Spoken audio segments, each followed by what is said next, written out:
Je voudrais d'abord vous remercier, l'équipe Bambou Guinée, pour cette attention.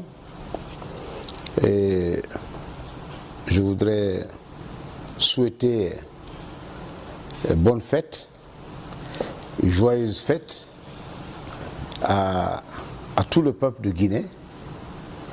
65 ans, c'est la majorité.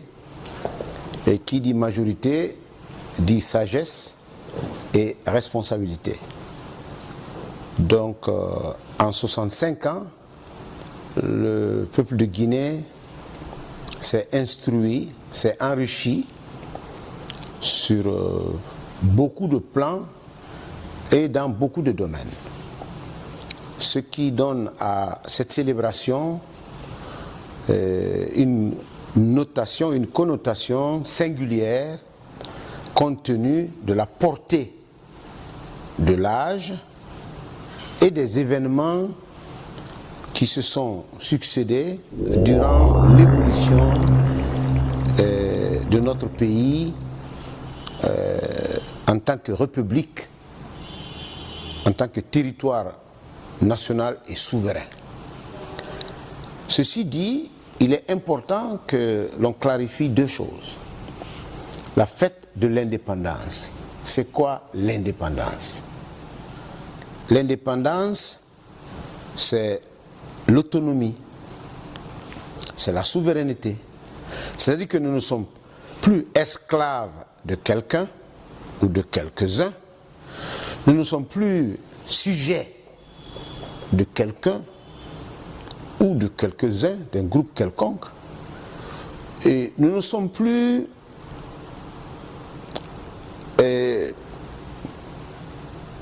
second individu ou personne de second plan ou de second ordre pour un ordre quelconque ou sous un ordre quelconque. Cela doit se refléter par la liberté de création, la liberté d'opinion, la liberté d'initier et de construire souverainement sans être sous le diktat extérieur étranger. Nous avons raté l'occasion et toujours l'occasion d'expliquer dans nos écoles la signification de l'indépendance. Lorsqu'on n'explique pas l'histoire de la Guinée, de la première guerre à la deuxième guerre, de la deuxième guerre à l'indépendance au 2 octobre, celui qui ne connaît pas ça ne connaît pas la valeur de l'indépendance en question et la portée de l'indépendance en question. Du coup, tout ce qui est lié à la nation, à la patrie, devient quelque chose de secondaire. Et ce qui est dommage. Ce qui est dommage. Donc, incidemment, les élèves sont désorientés. Ils ne connaissent pas leur propre histoire. Lorsqu'on ne connaît pas ses propres histoires, c'est qu'on n'est pas riche de ses propres ressources, d'où on vient.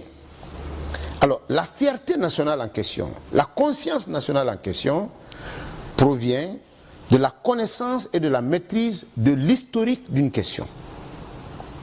Donc, l'historique de la notion d'indépendance, en ce qui concerne la Guinée, pour le 2 octobre, est caractérisé par le vote du 28 septembre, le référendum organisé par le général de Gaulle, proposant aux États coloniaux, aux territoires coloniaux, de choisir entre l'autonomie et l'indépendance intégrale.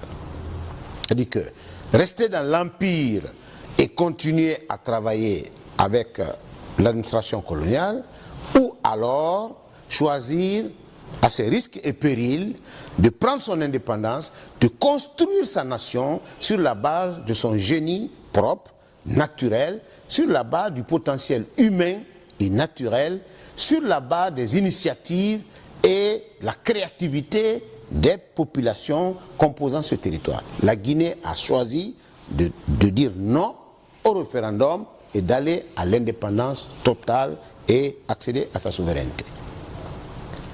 Et voilà la seconde signification importante. Alors, cette indépendance acquise devait finalement se construire sur 4 plans. Au plan politique, économique, social et culturel. Politique, économique, social et culturel. Mais au demeurant, ce qui est fondamental, je ne suis pas un témoin des indépendants, je suis de l'école guinéenne. Donc, ceux qui sont allés à l'école après l'indépendance. Mais nous avons appris à l'école. Et nous avons été éduqués au panafricanisme. Au-delà du territoire national, nous, on se sentait maliens, ivoiriens, sénégalais, guinéens de Bissau, libériens, sierra-léonais, exactement comme cela. Nous avons étudié avec les Ougandais, les Mozambicains, les Angolais, les Sud-Africains, ici à Conakry, à Polytechnique, normalement, comme on les a traités. Comme nos camarades. Ils ont été traités exactement comme des Guinéens parce qu'ils sont africains. Et vous comprendrez dès lors que l'indépendance de la Guinée n'a pas suffi à la Guinée, c'est l'indépendance de l'Afrique, l'indépendance africaine qui a été aussi notre cheval de bataille de notre nation. Et c'est pourquoi le 2 octobre a une dimension panafricaine.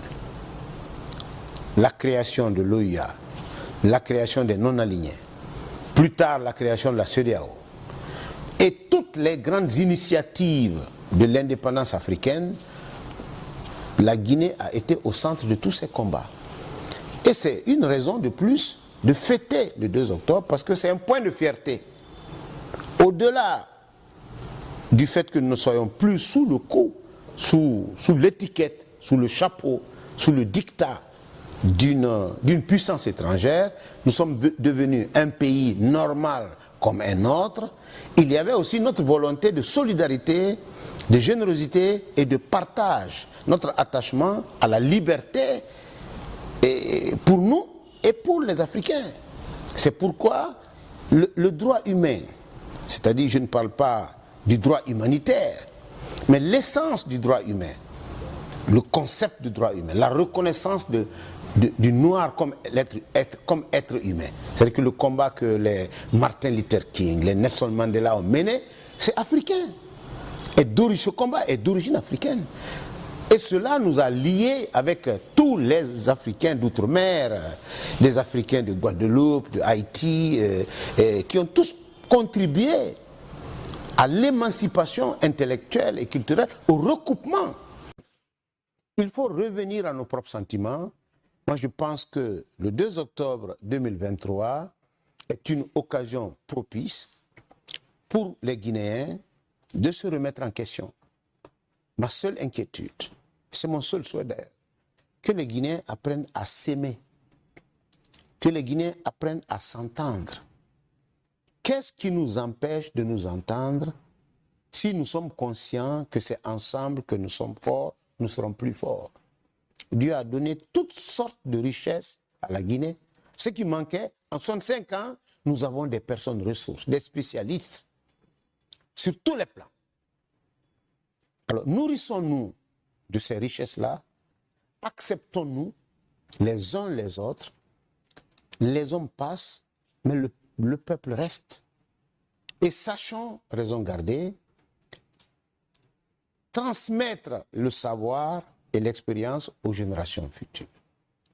Voilà, avec mes souhaits de joyeux anniversaires, de bonnes fêtes à l'ensemble des Guinéens, au gouvernement de la transition, à l'ensemble des travailleurs, aux femmes et aux jeunes, pour dire que le meilleur reste à venir, à condition que nous apprenions la tolérance, le travail, la solidarité et la justice. Je vous remercie.